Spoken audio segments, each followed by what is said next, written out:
Good morning to all. ఈరోజు bike motion alarm ఎలా work చేస్తుందో చూద్దాము.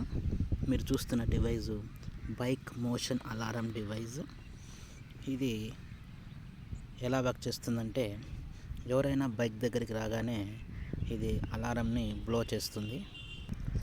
ఈ మోషన్ అలారంని ఇప్పుడు నేను ఆన్ చేస్తున్నాను. ఇప్పుడు మోషన్ అలారం యాక్టివేట్ అయిపోయింది.